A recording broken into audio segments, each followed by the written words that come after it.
ये शक्ति प्राप्त नहीं है, वो ये काम नहीं कर सकते। इस काम को केवल मनुष्य कर सकता है। इसीलिए मनुष्य की बढ़ाई करी गई। सभी धर्म पुस्तकों में, सभी महापुरुषों ने इस मनुष्य शरीर की बढ़ाई करी।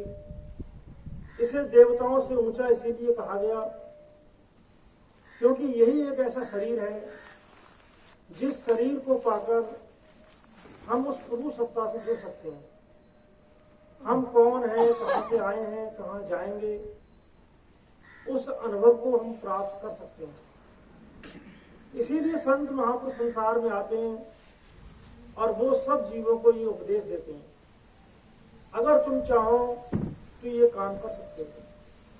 ये महीना हमारे स्वामी जी महाराज के ज्योत में ज्योत समाने का महीना है। 3 जनवरी को स्वामी जी महाराज ने अपना शरीर पूरा किया।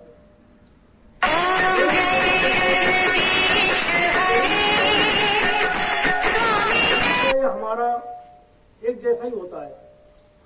शरीर तो सबके आएंगे और जाएंगे, लेकिन गुरुजी हमें आए थे उस शक्ति के साथ जोड़ने के लिए, और वो शक्ति कहीं जाती नहीं है। वो शक्ति हमेशा संसार में रहती है। महापुरुषों ने कहा है, आग लग गई आकाश में,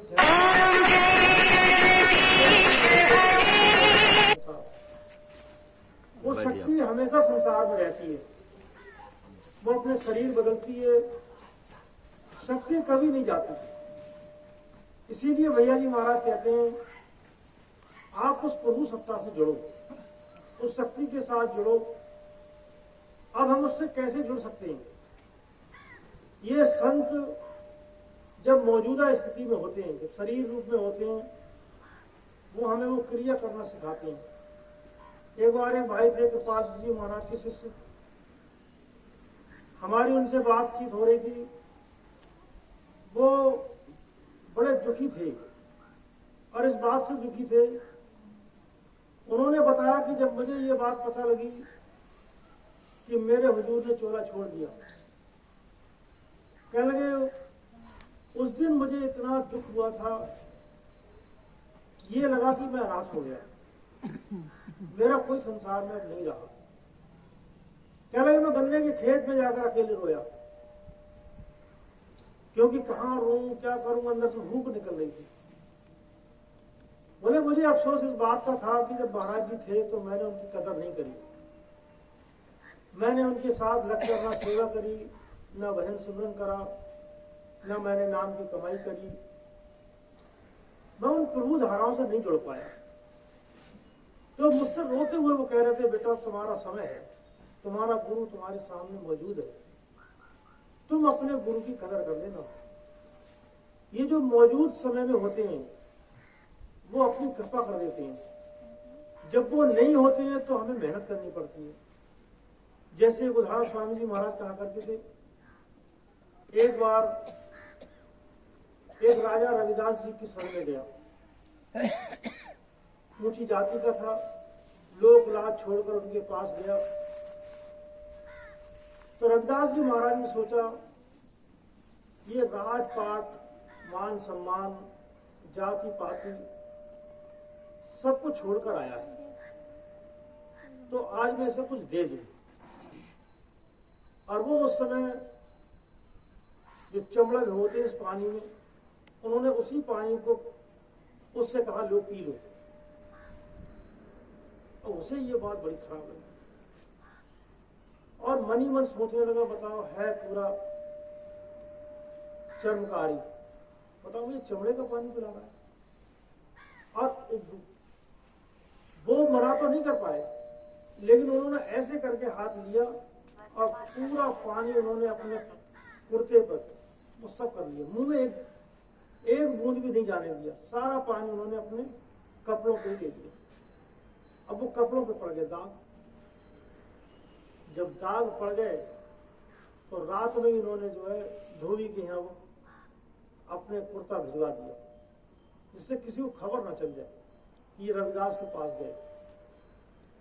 अब उस लड़की ने देखा राजा का कपड़ा है, कहीं माल पानी खाए होंगे, हम भी स्वाद ले जरा क्या है इसमें। उस लड़की ने जो है उसको चूसने लगी वो चूसने लगी तो अंदर उसकी धुन खुलने लगी और धीरे धीरे करके वो सतलोक तक पहुंच गई। वो अंतर्यामी बन गई, उसके अंदर वो गुण आने लग गए। अब ये बात जो है सब जगह फेमस हो गई कि धोबी की लड़की जो है वो तो संत बन गई, वो तो अंतर्यामी हो गई। अब राजा ने सोचा चलो वो रविदास से तो यही अच्छी है, कम से कम धोबी तो है, इसी से कुछ ज्ञान ले ले। अब राजा गया उनके पास ज्ञान लेने को, तो वो धोबी की लड़की जो थी वो उठ के राजा को प्रणाम करने लगी और जैसी चरण छूने को चली वैसे ही राजा कहने लगा, बोला बेटी हम तो आपसे ज्ञान लेने के लिए आए हैं और तुम उल्टा जो है मेरे ही जो है पैर छू रही हो। तो वो कहने लगे मैं इसलिए पैर नहीं छू रही हूँ कि आप राजा हैं या महाराजा हैं, मैं इसलिए पैर छू रही हूँ कि आपकी ही कृपा हो गई मेरे ऊपर। कहने लगे मेरी कृपा हो गई?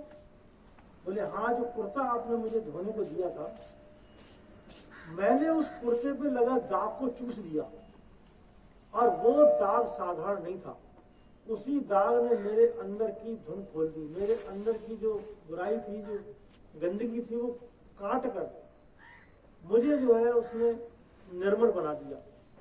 और जब मन निर्मल हो जाता है तब प्रभु का दर्शन हो जाता है। कबीरदास जी महाराज कहा करते थे, मन मेरा निर्मल भया जैसे गंगा नीर, पीछे पीछे हर फिरत कहत कबीर कबीर। जब मन निर्मल हो जाएगा तो प्रभु का दर्शन हो जाएगा। तो इसलिए मैं आपको प्रणाम करती हूँ। अब तो राजा को बड़ा धक्का लगा कि मैं तो धोखे में रह गया। बताओ, मुझे गुरुजी ने वो अमृत दिया था, अब मैं उसे चमड़े का पानी समझ बैठा। मैंने